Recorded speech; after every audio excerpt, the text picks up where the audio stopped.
సంతానలేమితో బాధపడుతున్నారా? 899 రూపాయలకే fertility assessment package. వివరాలకి సంప్రదించండి. నమస్తే అమ్మా. నమస్తే అమ్మా. చాలా లేట్గా కనెక్ట్ అయినా ఉమ్. చాలా అవసరమైన టాపిక్ ఈరోజు నేను మీతో డిస్కస్ చేయాలనుకుంటున్నా. ఎప్పుడెప్పుడు అని వెయిట్ చేస్తున్నాను. మీరు అవైలబిలిటీలో లేరు కాబట్టి, అవునమ్మా. ఫైనల్గా ఈరోజు దొరికారు కాబట్టి. ఆ. ఈ మధ్య అమ్మాయిల డ్రెస్సింగ్ విషయంలో ఒక దుమారమే, అసలు ఒక యుద్ధమే జరుగుతుంది అని చెప్పొచ్చు. ఉమ్. కొంతమంది యాక్సెప్ట్ చేస్తున్నారు, కొంతమంది యాక్సెప్ట్ చేయట్లేదు. So being a social being, actually me statement ఏంటమ్మా? అమ్మా, దుమారం అంటే ఇప్పుడు మనిషి బట్టలు ఎందుకు కట్టుకుంటాడు చెప్పమ్మా? వాత, ఆతప, శీత, వర్ష ఈ నాలుగింటి నుంచి రక్షించుకోవడానికి. గాలి వేస్తే ఇలా అనుకుంటాం, చలి వేస్తే ఇట్లా అనుకుంటాం, ఎండ వస్తే కాస్త మొహాన ఎండ పడకుండా కప్పుకుంటాం, వాన వస్తే కప్పుకుంటాం. వస్త్రం అన్నది శరీరాన్ని కప్పుకోవడానికి. అంటే దుప్పట్లాగా ముసుగు పెట్టేసి లోపల ఏమీ లేకుండా ఇలా పైనుంచి కిందకి ముసుగేసుకోమని కాదు. మరి ఈ శరీరానికి ఇలా రక్షణ కల్పించేటటువంటి వస్త్రధారణని అందంగా ఉండేటట్టు, ఆకర్షణీయంగా ఉండేటట్టు, కళాత్మకంగా ఉండేటట్టు తీర్చిదిద్దుకున్నారు. ఎందుకంటే మనిషికి తెలివి ఉంది, ఆలోచన ఉంది, కళాత్మక సృజనాత్మక స్వభావం ఉంది గనక. అట్లా అనుకున్నప్పుడు చాలా బాగా అందంగా మీరు వస్త్రధారణ చేశారనుకో, అబ్బా ఎంత బాగా చేశారు అంటే అన్నారు. వాళ్ళ దృష్టిలో అదే అందం. అదే అలా అంటారు. అట్లాగే బాగా అన్నారు. అలాగే నాకు నీ వస్త్రధారణ నచ్చిందనుకో, అమ్మా కీర్తి ఎంత బాగుందమ్మా అంట. ఒకవేళ నచ్చలేదనుకో, ఏమిటమ్మా ఈ రంగు చీర కట్టుకున్నావు అంట. అంటే నీ బాగుందమ్మా, ఈ రంగు బాగుంది అన్నప్పుడు ఎలా తీసుకున్నావో, ఈ రంగు కట్టుకున్నావు ఏమిటమ్మా అన్నప్పుడు ఎందుకండి అని అడుగుతావు. అంటే ఈ రంగు నీకు మ్యాచ్ కాలేదమ్మా, నీ సూట్ కాలేదు, నీ స్కిన్ టోన్కి ఇది సెట్ అవ్వలేదు. ఇంకో రంగు అయితే నువ్వు చాలా నీ స్కిన్ గ్లో అవుతుంది, ఈ రంగు వల్ల నీ స్కిన్ గ్లో అవ్వట్లేదు అని చెప్తాను. దానివల్ల నీకు అర్థం అవుతుంది. ఎందుకని నువ్వు నన్ను ఎందుకు అడిగావు ఎట్లా ఉందని అభిప్రాయం కోసం. లేదా కొత్త చీర కట్టుకుని ఇలా కొంగి ఇలా తిప్పుకుని తిరుగుతూ ఉంటారు, అందరూ గమనించారా లేదా? ఇవన్నీ ఎందుకంటే ఒకటి మౌలికమైనటువంటి అవసరం వస్త్రధారణే అయినా, ఒంటిని కప్పుకోవడం రక్షణ కోసమే అయినా, ఈ రక్షణగా ఉన్నటువంటిది 10 మందికి ఆకర్షణీయంగా ఉండేటట్టు కూడా మానవుడు ధరించటం జరుగుతోంది. ఇక్కడ నేను ఒక ఆడవాళ్ళ గురించి చెప్పట్లేదమ్మా, మగవాళ్ళైనా అంతే, ఆడవాళ్ళైనా అంతే. మగవాళ్ళైనా కానీ సరిగ్గా బట్టలు వేసుకోకుండా తిరిగి తెచ్చి అంటామా అనమా? అంటాం, ఖచ్చితం అనాలి. ఎవరికైనా ఒకటేనమ్మా.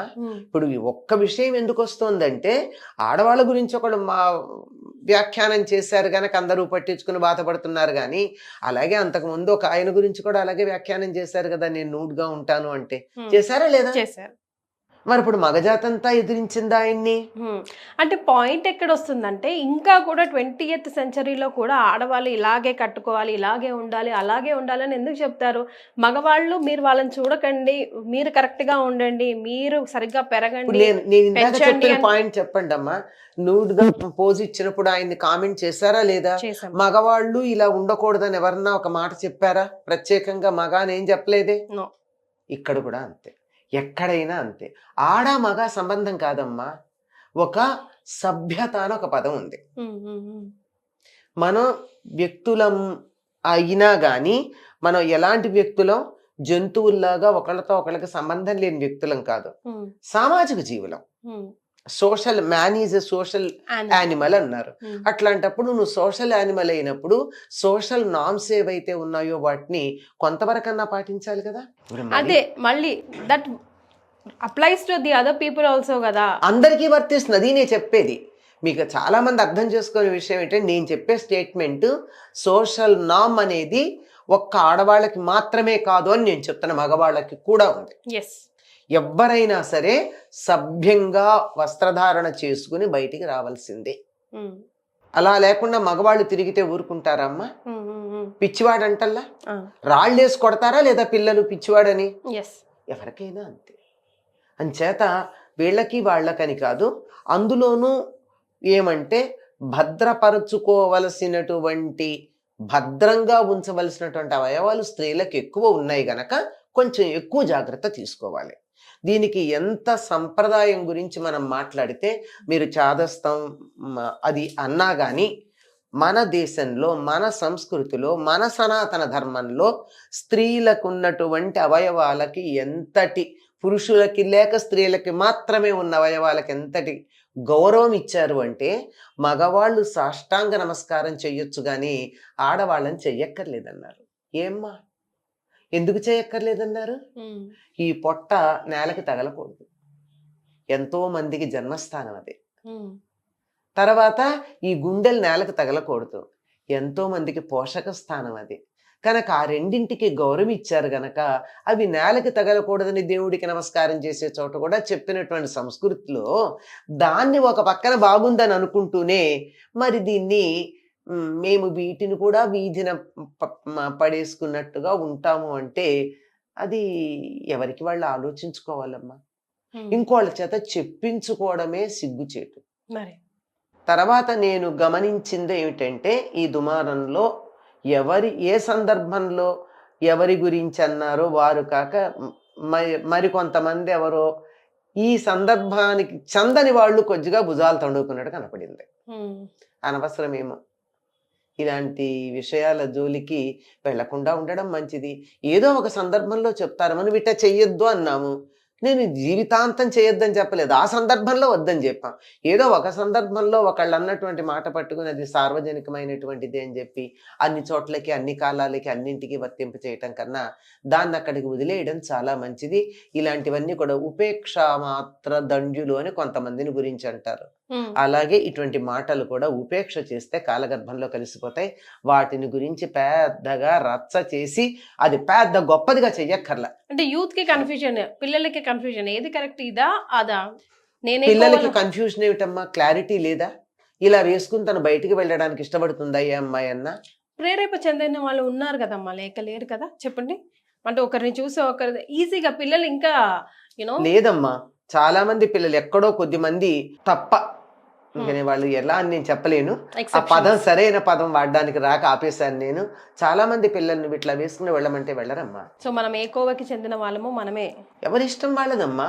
ఎవరిష్టం వాళ్ళదన్నప్పుడు ఎవరిష్టం వాళ్ళది అనడం కూడా రైట్ కాదు. నేను అనేది అది ఎవరిష్టం వాళ్ళది అన్నది నమ్మారనుకో, నువ్వు ఈ రకంగా వస్త్రధారణ చేసుకోవడం నీ ఇష్టం. ఓకే, ఇదే నాకు ఇది నచ్చలేదు అని చెప్పడం నా ఇష్టం. Accept it. నాకు ఇష్టం లేదా? నీకే నా ఇష్టాలు, నాకు ఇష్టం లేదా? మరే ఇది బాగుండలేదు, ఇది పద్ధతి కాదు అని నేను అన్నాను, అయినా నా ఇష్టం అంటే ఏం మాట్లాడాం. నువ్వెవరు నాకు చెప్పడానికి అన్నది తప్పొచ్చింది. నీకు ఒక రకమైనటువంటి వాదన చేయడానికి నీకు అధికారం ఉన్నప్పుడు అది మంచో చెడో చెప్పే అధికారం నాకెందుకు లేదు? నీకెంత స్వాతంత్ర్యం ఉందో ఈ దేశంలో నాకు అంతే స్వాతంత్ర్యం ఉంది. కరెక్ట్. ఒకళ్ళకే కాదు కదా. అంతే కదా, అంతే కదా. ఏదైనా బయటపడి మాట్లాడింది you have to accept the comment. అంతే. ఇప్పుడు నలుగురిలోకి వచ్చిన తర్వాత, నలుగురు బయటకు వచ్చిన తర్వాత తప్పనిసరిగా ఇది ఒక మాట అంటారు. మనకుండా ఉండదు. నలుగురిలోకి అసలు మాట పడకూడదు అంటే లోపల నుంచి ఇంట్లోంచి బయటికి రాకూడదు. బయటకు వచ్చాక అంటారు, అన్నప్పుడు యాక్సెప్ట్ చేయి, ఏముంది దానికి. నేను అంటాను నువ్వు ఇట్లా ఉండకూడదమ్మా అంటా నేను నిన్ను. నీ ఇష్టం, నువ్వు ఉండు, కానీ మీరు నన్ను అనకూడదు. నా ఇష్టం అన్నాను, వదిలేసి. నిన్ను కామెంట్ చేయడం నా ఇష్టం, నీకు నచ్చినట్టు ఉండడం నీ ఇష్టం. It's okay, we agree to differ. Simple, అంతే. అంతేగాని నేను ఇట్లా ఉంటా కానీ నువ్వు అనకూడదు అంటే ఎట్లా కుదురుతుంది మరి? ఎగ్జాక్ట్లీ. సో మీరు ఇంకొక మాట అన్నారు, అది కూడా చాలా నిజమైనటువంటిది. వాళ్ళు ఎట్లా ఉంటే మనం జాగ్రత్తగా, మగపిల్లలు జాగ్రత్తగా ఉండాలి. ఈ విషయంలో మగపిల్లల్ని పెంచటం గురించి ప్రత్యేకమైన క్లాసులు తీసుకోవాలమ్మా. ఎంతసేపు మనం ఆడపిల్లలు ఎలా ఉండాలో చెప్పిన వాళ్ళు ఉన్నారు కానీ మగపిల్లలు ఎలా పెంచాలో చెప్పిన వాళ్ళు లేరు. తప్పనిసరిగా మగపిల్లల తల్లులకి తండ్రులకి క్లాసులు తీసుకుని పిల్లల్ని సరిగ్గా పెంచటం వాళ్ళకి నేర్పించాల్సిన అవసరం చాలా ఉంది. మొట్టమొదట అమ్మని అమ్మ అని పిలవడం మొదలు పెట్టాక, ఇంట్లో అక్క చెల్లెళ్ళని అమ్మ అని పిలవడం మొదలు పెట్టాక సగం సమస్యలు తగ్గుతాయి. ఆ రెండు మానేసాకే ఏముందమ్మా. So to wind up the whole topic, సరే వినని సగం గురించి మనం మాట్లాడాల్సిన అవసరమే లేదు, అసలు పట్టించుకోక్కర్లేదు. మీ మాటకి గౌరవించే వాళ్ళ కోసం మీరు చెప్పే మాట. మనం సామాజిక జీవులం, అనగా సోషల్ యానిమల్ అన్నాం కదా. ఒక సొసైటీలో ఉన్నప్పుడు ఆ సొసైటీ నామ్ని పాటించాల్సిందే. బిఏ రోమన్ ఇన్ రోమ్ అని ఆంగ్లంలో చెప్పారు. కనుక మనం ఏ సొసైటీలో ఉన్నామో దాన్ని అంగీకరించి దానికి తగినట్టుగా ఉంటే ఎవ్వరూ మనని ఏమి అనరు. ఒకవేళ దానికన్నా భిన్నంగా ఉంటే అంటారు, పడాలి. That's all. Thank you so much అమ్మా. నమస్కారం.